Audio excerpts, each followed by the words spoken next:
Hello friends, எல்லோருக்கும் வணக்கம். Welcome to young investor channel. Actually markets பார்த்துருப்பீங்க. ஸோ மார்க்கெட் வந்து ஒரு நெகட்டிவ் ரியாக்ஷனில் தான் க்ளோஸ் ஆயிருக்கு. நிஃப்டி 50 132 பாயிண்ட்ஸ் நெகட்டிவ், 24,154 பாயிண்ட்ஸில் க்ளோஸ் ஆயிருக்கு. சென்செக்ஸ் 492 பாயிண்ட்ஸ் நெகட்டிவ், 77,235 பாயிண்ட்ஸில் க்ளோஸ் ஆயிருக்கு. நிஃப்டி பேங்க் 235 பாயிண்ட்ஸ் நெகட்டிவ், 57,262 பாயிண்ட்ஸில் க்ளோஸ் ஆயிருக்கு. நிஃப்டி ஐடி 594 பாயிண்ட்ஸ் நெகட்டிவ், 30,213 பாயிண்ட்ஸில் க்ளோஸ் ஆயிருக்கு. நிஃப்டி ஆட்டோ 86 பாயிண்ட்ஸ் பாசிட்டிவ், 29,264 பாயிண்ட்ஸில் நிஃப்டி ஆட்டோ க்ளோஸ் ஆயிருக்கு. எஃப்ஐஎஸ் டேட்டா, எஃப்ஐஎஸ் 1,651 கோடிக்கு நெட் பயஸாக இருந்திருக்கிறாங்க. டிஏஎஸ் 2,579 கோடிக்கு நெட் பயஸாக இருந்திருக்கிறாங்க. ஸோ இன்றைக்கி எஃப்ஐஎஸும் சரி டிஏஎஸும் சரி பார்த்தீங்கன்னா நெட் பயஸாக தான் இருந்திருக்காங்க மார்க்கெட்டில். ஆக்சுவலி அந்த ஹிஸ்ட்ரி வீடியோஸ் வந்து பார்த்தீங்கன்னா நம்ம சேனல் அப்டேட் பண்ணிகிட்டு இருக்கிறோம், புது சேனலில். ஸோ நான் அந்த சேனலுக்கு நேமை மாற்றிருந்தேன், டீகோடிங் ஸ்டோரிஸ் அப்படின்னு சொல்லி அந்த சேனலுக்கு நேமை மாற்றிருக்கிறேன். ஸோ நான் வந்து ரொம்பவே லென்த்தாட்டு வீடியோ பார்த்தீங்கன்னா போடுறேன். இப்போ புதுசாக ஸ்டார்ட் பண்ணியிருக்கிறதுனால சப்போர்ட்ஸ் வந்து கொஞ்சம் கம்மியாக தான் இருக்குது. முடிஞ்ச அளவு நீங்களும் கொஞ்சம் சப்போர்ட்டை கொடுங்க. நான் ஒரு வீடியோ மட்டும் கொலாபில் போட்டிருக்கிறேன், அதாவது நம்ம சேனலும் அந்த சேனலும் கொலாபில் போட்டிருக்கேன். குறிப்பாக அது வந்து ஹேவல்ஸோட ஹிஸ்ட்ரி வீடியோ. எப்படி ஒரு டீச்சர் வந்து 10,000 ரூபா சேவிங்ஸ் வச்சு இவ்வளோ பெரிய 80,000 கோடி சாம்ராஜ்யத்தை பில்ட் பண்ணார் அப்படிங்கிற அந்த ஸ்டோரி வந்து பார்த்தீங்கன்னா எக்ஸ்பிளைன் பண்ணி போட்டிருப்பேன். ஸோ அந்த வீடியோக்கும் உங்களோட சப்போர்ட்டை கொடுங்க. நான் டிஸ்கிரிப்ஷனில் லிங்கை கொடுக்குறேன். முடிஞ்ச அளவு அந்த சேனலுக்கும் சப்போர்ட்டை கொடுங்க. இது போக கமெண்ட்ஸில் சில டவுட்ஸ் எல்லாமே கேட்டிருந்தீங்க. விக்ரம் சோலார், ஸோ இந்த விக்ரம் சோலாரோட ஷேர் ப்ரைஸை பற்றி கமெண்ட்ஸில் கேட்டிருந்தீங்க. 175 ரூபாவில் க்ளோஸ் ஆயிருக்கு. 4% மார்க்கெட்டில் விழுந்திருக்கு இந்த ஸ்டாக்கு. பட் இதை நான் ட்ராக் பண்ணுறது கிடையாது. இதோட 50 ஹை பார்க்கும்போது 407 ரூபா. அதுலேருந்து பார்த்தீங்கன்னா கிட்டத்தட்ட 230 ரூபா பக்கம் விழுந்திருக்கு இந்த பங்கு. கிட்டத்தட்ட 237 ரூபா பக்கம் மேலே விழுந்திருக்கு. 50 லோவிலேருந்து அந்த ரேஞ்சில் டவுன் ட்ரெண்டில் இருக்குது இந்த ஸ்டாக்கு. ஆனால் இது லாங் டேர்முக்கெலாம் நம்ம ப்ரெடிக்ட் பண்ண முடியுமான்னு எனக்கு தெரியல. இந்த Vikram solar PV models manufacture பண்ணுறாங்க. இபிசி ஓஎன்எம் சர்வீஸ் வந்து ப்ரொவைட் பண்ணுறாங்க இந்த கம்பெனி. ஸோ மோஸ்ட்லி இவங்களோட பிஸ்னஸ் வெர்டிகல்னு பார்க்கும்போது சோலார் பிவி மாடியூல்ஸ் தான். அதுதான் பார்த்தீங்கன்னா இவங்களுக்கு most of the business. So அதில் பவர் அவுட்புட் பார்க்கும்போது 395 வாட் டு 735 வாட் அந்த ரேஞ்சில் வச்சுருக்கிறாங்க. டிஸ்ட்ரிபியூஷன் நெட்வொர்க் நீ பார்க்கும்போது 22 ஸ்டேட்ஸில் நெட்வொர்க் இருக்குது, 2 யூனியன் டெரிட்டரிஸில் இருக்குது. 110 ஆத்தரைஸ் டிஸ்ட்ரிபியூட்டர்ஸ் வச்சுருக்காங்க, 550+ டீலர்ஸ் வச்சுருக்காங்க. 5 மில்லியன் இந்தியன் ஹோம்ஸில் வந்து பார்த்தீங்கன்னா எங்களோட பவர் மாடியூல்ஸ் இருக்குது அப்படின்னு சொல்கிறாங்க. ஸோ ஓவரால் குளோபலி உங்களுக்கு ப்ரெசன்ஸ் இருக்குது. பட் ஸ்டாக்கோட பி 17 டைம்ஸ் இருக்குது, புக் வேல்யூ 87. புக் வேல்யூ வந்து பார்க்கும்போது கிட்டத்தட்ட 2 டைம்ஸ் மேலே கொஞ்சம் இருக்குது. பட் பி ரேஷியோ தான் பார்க்கணும், 17 இருக்குது. சோலார் பிஸ்னஸை ஃபோக்கஸ் பண்ணுற company. Last 5 years profit growth எடுத்து பார்க்கும்போது 65% மேலே இருக்குது. கொஞ்சம் கடன் இருக்குதுன்னு நினைக்கிறேன் அந்த கம்பெனியில், கொஞ்சம் கடன் இருக்குது. ஏன்னா பாரிங் காஸ்ட் அதிகமாக இருக்குது. பட் என்ன கேட்டால் இந்த கம்பெனியில் கடன் இருக்கிறது ஒரு நெகட்டிவ் மார்க்கெட் எனக்கு படுது. பட் கண்டினியூஸாகிட்டு பார்த்தீங்கன்னா குவார்ட்டர்லி வைஸ் நம்ம எடுத்து பார்த்தோன்னா அவங்களோட ப்ராஃபிட் வந்து இன்க்ரீஸ் ஆகிருக்கு. ஆக்சுவலி ஜூனில் வந்து 1,134 கோடி, செப்டம்பரில் குறைஞ்சிருக்கு 1,110 கோடி. அடுத்து டிசம்பரில் அது குறையுது 1,106 கோடியாட்டு. அடுத்து இன்க்ரீஸ் ஆகுது 1,453 கோடி, 1,563 கோடியாட்டு இன்க்ரீஸ் ஆகுது. ப்ராஃபிட் நெட் ப்ராஃபிட் 128 கோடி, 98 கோடி, அடுத்து 110 கோடி, அடுத்து 20 கோடியாக குறைஞ்சிருக்கு. இந்த குவார்ட்டரில் மார்ஜின் ப்ரெஷர் ரிசல்ட்ஸ் கொஞ்சம் வீக்காக போஸ்ட் பண்ணியிருக்கிறாங்க. ஃபுல்லியர் பேசிஸ்லேயும் பார்க்கும்போது எடுத்து பார்க்கும்போது ரிசல்ட்ஸ் நல்லா இருக்குது. ஃபுல்லியர் பேசிஸில் பார்க்கும்போது கன்சிஸ்டன்சியாட்டு ரெவன்யூவும் ப்ராஃபிட்டும் இன்க்ரீஸ் ஆகிருக்கு. பட் கொஞ்சம் கடன் இருக்கிறது இவங்களுக்கு ஒரு நெகட்டிவ் அப்டேட்டாக எனக்கு படுது. 2005 ஃபோன் பண்ண கம்பெனி. பட் நான் ட்ராக் பண்ணுறது கிடையாது. பட் சில அப்டேட்ஸ் நான் உங்கள்கிட்ட ஷேர் பண்ணுறேன். அடுத்து பார்க்கும்போது பிஎஸ்சி லிமிடெட். பிஎஸ்சி இப்போ இருக்க ட்ரெண்டில் வாங்கலாமான்னு கேட்டிருந்தீங்க. ஒரு ஃப்ளாட் நெகட்டிவில் க்ளோஸ் ஆயிருந்துச்சு. 3,308 ரூபாவில் இருக்குது. 48 டைம்ஸ் கிட்ட பி ரேஷியோ இருக்குது பிஎஸ்சியோடது. வேல்யூஷன் வச்சு பார்த்தீங்கன்னா ஜாஸ்தியாக தான் இருக்குது பி ரேஷியோ. ஏன்னா 48 டைம்ஸுங்கிறது நல்ல ஒரு வேல்யூஷன் ரேஞ்சில் இல்லை. இப்போதைக்கு அது வந்து ஓவர் வேல்யூ ஸ்டாக்காக தான் இருக்குது பிஎஸ்சி. பட் உங்களோட ஒப்பீனியன், நீங்கள் தான் ஓன் ரிஸ்க் எடுத்துக்கணும். ஃபண்டமெண்டலி நல்ல கம்பெனி தான். ஆனால் இப்போ இருக்கிற ரேஞ்சில், அதாவது 48 டைம்ஸ் பி ரேஷியோ கொடுத்து இந்த பங்கை வாங்கினா அதுக்கேற்ற ரிட்டர்ன்ஸும் நமக்கு இருக்கணும். அப்போ தான் அது வந்து ஒரு பெஸ்ட்டு ரேஞ்சாக இருக்கும். பட் இப்போ இருக்கிற ட்ரெண்டில் அது வேல்யூஷன் ஜாஸ்தியாக இருக்குது. அதனால் கொஞ்சம் கேர்ஃபுல்லாக இருந்துக்கோங்க பிஎஸ்சியில். நெக்ஸ்ட்டு பார்க்கும்போது சில பேருக்கு வந்து பார்த்தீங்கன்னா இன்றைக்கி லாஸ் ஆகிருக்கு அப்படின்லாம் சொன்னீங்க. அதில் ஒரு நண்பர் வந்து ப்ரோ டுடே 16K லாஸ் அப்படின்னு சொல்லியிருந்தார். நான் ஏன் ப்ரோன்னு கேட்டேன். அவங்க சொன்னாங்க intraday short in Prabhas stocks hit upper circuit அப்படின்னு சொல்லியிருக்கிறாரு. அவருக்கு ஒரு 16K லாஸ். ஆக்சுவலி நான் அந்த சொல்லியிருந்தேன், ஆக்சுவலி லாங் டேர்ம் மட்டுமே ஃபோக்கஸ் பண்ணுங்கள், அந்த ட்ரேடிங் பக்கம் போகாதீங்க. ஒரு 3-4 நாளில் வந்து ப்ராஃபிட் வர மாதிரி இருக்கும்.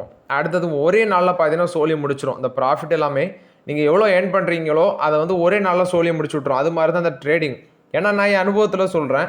பட் நிறைய பேர் வந்து பார்த்தீங்கன்னா அது அடிக்ட் ஆகி இருக்கிறாங்க. சில பேர் வந்து அதுக்கு அடிக்ட் ஆகிருக்கிறாங்க. அதை அவங்களால விட முடியல. அந்த மாதிரி ஒரு சுச்சுவேஷனில் அவங்க இருக்கிறாங்க. அது போக இன்னொரு நண்பர் ப்ரோ எனக்கு வந்து ஒரு 11K லாஸ் அப்படின்னு சொல்லியிருந்தாரு. நான் சரி அவர்கிட்ட என்னன்னு கேட்டேன். அவர் வந்து சொல்லியிருக்கிறாரு அவரோட போர்ட்ஃபோலியோவில் 11K லாஸ் அப்படின்னு சொல்லி அப்டேட் கொடுத்துருந்தாரு. போர்ட்ஃபோலியோவில் இன்னைக்கு ஒரு லாஸ் ஆகும். அது அடுத்த நாளே பார்த்தீங்கன்னா மார்க்கெட் பாசிட்டிவ் ட்ரெண்டில் போச்சுன்னா ரிகவர் ஆயிரும். அது வந்து ஒரு லாஸ் கிடையாது. போர்ட்ஃபோலியோவில் இன்னைக்கு ஒரு நெகட்டிவ் ட்ரெண்ட் இருந்துச்சுன்னா அது பெருசாக ஒன்றும் லாஸ் கிடையாது. பட் இந்த intraday trading futures and option trading அதுலலாம் லாஸ் ஆச்சுன்னா பணம் திருப்பி வராது. ஸோ அதனால பார்த்தீங்கன்னா கொஞ்சம் கேர்ஃபுல்லாக இருங்க. இந்த டிரான்சாக்ஷன் வந்து 2 ஃபேஸஸில் இருக்குது. இப்போ ஃபஸ்ட்டு 60% ஸ்டேக் டேக் ஓவர் பண்ணுறாங்க. அடுத்த ஒரு 3 வருஷத்தில் ரிமைனிங் 40% ஸ்டேக் வந்து டேக் ஓவர் பண்ணுவாங்க அப்படின்னு சொல்லி அப்டேட் கொடுத்துருக்காங்க. ஸோ இது வந்து விப்ரோ கன்சியூமர் கேர் அண்ட் லைட்டிங்கோட 18வது அக்யூசிஷன் அப்படின்னு சொல்லி அப்டேட் கொடுத்துருக்காங்க. இது விப்ரோ கன்சியூமர் கேர் லைட்டிங்கை பொறுத்த வரைக்கும் அப்டேட்டு. டெர்மாடச்சோட ரெவன்யூ மட்டுமே 131 கோடியாக இருக்குது ஃபினான்ஷியலாக 26ல். 25ல் 114, 25 கம்பேர் பண்ணும்போது 114% இன்க்ரீஸாக இருக்குது. ஸோ இது வந்து விப்ரோ என்டர்பிரைசஸை பொறுத்த வரைக்கும் அப்டேட்டு. HDFC டிஃபென்ஸ் ஃபண்ட் பார்க்கும்போது கொச்சின் ஷிப்யார்ட், இண்டோ MIM, அடுத்து HAL, மேசோகாண்டாக் இதில் எல்லாமே ஸ்டேக்கை பார்த்தீங்கன்னா இன்க்ரீஸ் பண்ணியிருக்கிறாங்க. ஃபஸ்ட்டு பார்க்கும்போது கொச்சின் ஷிப்யார்டில் 42 crore ஒர்த் ஆஃப் ஸ்டேக் வந்து வாங்கியிருக்கிறாங்க. 42 கோடி ஒர்த் ஆஃப் ஸ்டாக்ஸ் வந்து வாங்கியிருக்கிறாங்க.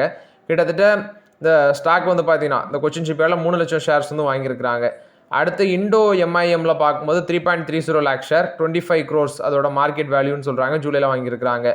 அது இல்லாமல் 10 ஸ்டாக்ஸ் ஜூலையில் மட்டுமே வாங்கியிருக்கிறாங்க. ஹிந்துஸ்தான் ஏரோநாட்டிக்ஸ் லிமிட்டடில் 1.25 lakh ஷேரு. ஸோ 27.25 lakhலேருந்து 28.50 lakh ஆட்டு ஸ்டேக் இன்க்ரீஸ் ஆயிருக்கு. மேசோகாண்டாக் ஷிப்பில்டர்ஸில் 2.10 lakh ஷேர் வந்து வாங்கியிருக்கிறாங்க. 15 lakh ஆட்டு இன்க்ரீஸ் ஆயிருக்கு. 12.89லேருந்து 15 lakh கொண்டு போயிருக்காங்க.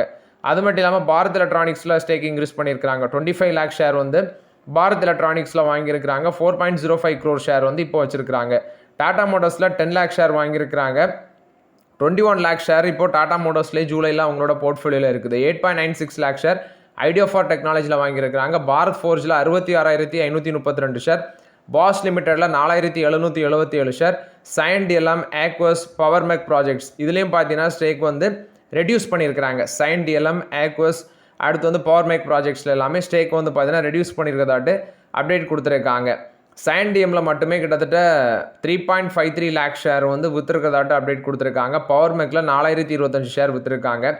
அன்சேஞ்சாக இருக்கிறதுன்னு பார்க்கும்போது BML, Eicher motors, Centum electronics, premium explosive, Astra microwave products, solar industries, diffusion engineer, MTAR technologies, Bharat dynamics, data patterns, Sedemac mechatronics, JNK India இதில் எல்லாமே அன்சேஞ்சாக இருக்குது.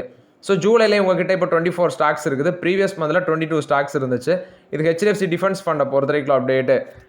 Tata steel, JSW steel, Jindal steel இதுக்கு வந்து ஷேர் ப்ரைஸ் டார்கெட் கொடுத்துருக்காங்க. ஸோ 3 மெட்டல் ஸ்டாக்குக்கு வந்து பார்த்தீங்கன்னா பை ரேட்டிங் கொடுத்துருக்காங்க. நொமுரா இதில் வந்து 1300 ஜிண்டால் ஸ்டீலுக்கு டார்கெட் ப்ரைஸ், JSW ஸ்டீலுக்கு வந்து 1400 டார்கெட் ப்ரைஸ், டாடா ஸ்டீலில் 240 டார்கெட் ப்ரைஸ் கொடுத்துருக்காங்க. ஸோ இது வந்து நொமுரா தான் அந்த அப்டேட்டை கொடுத்துருக்காங்க. ஹிந்துஸ்தான் காப்பர் பார்க்கும்போது கேபிட்டல் இன்வெஸ்ட்மெண்ட் 7000 கோடி அளவுக்கு நெக்ஸ்ட் 5 to 6 இயர்ஸில் வந்து பார்த்தீங்கன்னா கேபிட்டல் இன்வெஸ்ட்மெண்ட்டுக்கு ஹிந்துஸ்தான் காப்பர் வந்து பிளான் போட்டிருக்காங்க. இது வந்து ஹிந்துஸ்தான் காப்பர் கொடுத்த அப்டேட்டு. ரிலையன்ஸ் இண்டஸ்ட்ரீஸ் பார்த்தீங்கன்னா 10 lakhs வந்து சுப்ரீம் கோர்ட் வந்து ஃபைன் போட்டிருக்காங்க இந்த NTPC கேஸ் கேஸில் அப்படின்னு சொல்லி ஒரு நியூஸ் வந்துருந்துச்சு. பட் ரிலையன்ஸ் இண்டஸ்ட்ரீஸ் தரப்பில் வந்து ஒரு கிளாரிஃபிகேஷன் கொடுத்துருக்காங்க.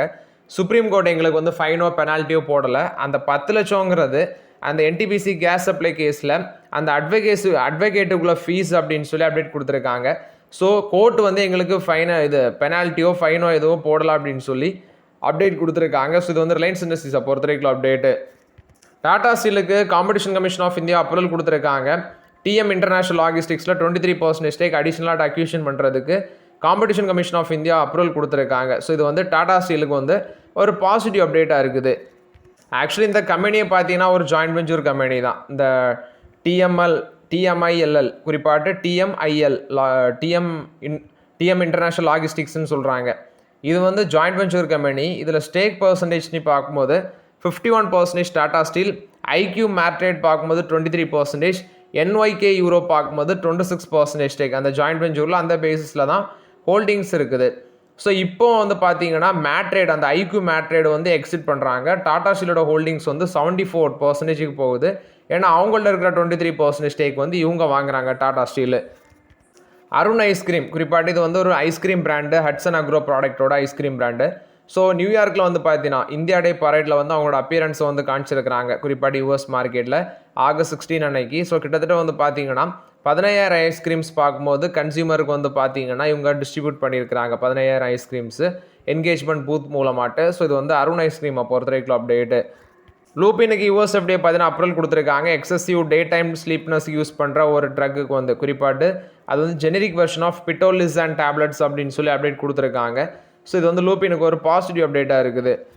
நெக்ஸ்ட் எக்ஸைட் இண்டஸ்ட்ரீஸ் அவங்க 200 கோடி வந்து பார்த்தீங்கன்னா அவங்களோட ஹோலி ஓன் சப்சிடியாக இருக்கிற எக்ஸைட் எனர்ஜி சொல்யூஷன்ஸில் வந்து இன்வெஸ்ட்மெண்ட் பண்ணுறாங்க. குறிப்பாட்டு greenfield multi gigawatt lithium ion cell manufacturing பண்ணுறதுக்கு இந்தியாவிலே டெவலப் பண்ணுற மாதிரி கொண்டு வராங்க. ஸோ இது வந்து பார்த்தீங்கன்னா 5.71 crore ஈக்விட்டி ஷேர் மூலமாட்டு ஒரு ஷேருக்கு 10 ரூபா வச்சு அது வந்து இன்வெஸ்ட்மெண்ட் பண்ணுறாங்க. அடிஷ்னலாட்டு 200 கோடி வந்து பார்த்தீங்கன்னா அவங்களோட ஹோலி ஓன் சப்சிடரி கம்பெனியில் வந்து இன்வெஸ்ட்மெண்ட் பண்ணுறதாட்ட அப்டேட் கொடுத்துருக்காங்க. இது எக்ஸைட் இண்டஸ்ட்ரீஸுக்கு ஒரு பாசிட்டிவ் அப்டேட்டாக இருக்குது. பாலகிருஷ்ணா இண்டஸ்ட்ரீஸ் பார்க்கும்போது 550 கோடி வந்து ரைஸ் பண்ணுறாங்க என்சிடி மூலமாட்டு நான் கன்வெர்ட்டிபிள் டிபெஞ்சர்ஸ் மூலமாட்டு ப்ரைவேட் பிளேஸ்மெண்ட் பேசிஸில். இது பாலகிருஷ்ணா இண்டஸ்ட்ரீஸை பொறுத்த வரைக்கும் அப்டேட்டு. பாரத் பெட்ரோலியம் கார்பரேஷன் இவங்க 5,000 கோடி இவங்களும் நான் கன்வெர்ட்டிபிள் டிபெஞ்சர்ஸ் மூலமாட்டு 5,000 கோடி பார்த்தீங்கன்னா போர்ட் ஆஃப் டைரக்டர்ஸ் அப்ரூவல் கொடுத்துருக்காங்க இந்த ஃபண்ட் ரைசிங் ப்ரொபோசலுக்கு. ஸோ பிபிசியிலும் பார்த்தீங்கன்னா 5,000 கோடி என்சிடி மூலமாட்டு ரைஸ் பண்ண இருக்கிறதாட்ட அப்டேட் கொடுத்துருக்காங்க. ஸோ ஓகே ஃப்ரெண்ட்ஸ், ஆக்சுவலி இந்த வீடியோவில் சில இம்பார்ட்டன்ட் அப்டேட்ஸ் எல்லாமே டிஸ்கஸ் பண்ணோம். அந்த வீடியோ உங்களுக்கு பயனுள்ளதாக இருந்துச்சுன்னா லைக் பண்ணுங்கள், சப்ஸ்கிரைப் பண்ணுங்கள், கமெண்ட் பண்ணுங்கள். Okay friends, thank you.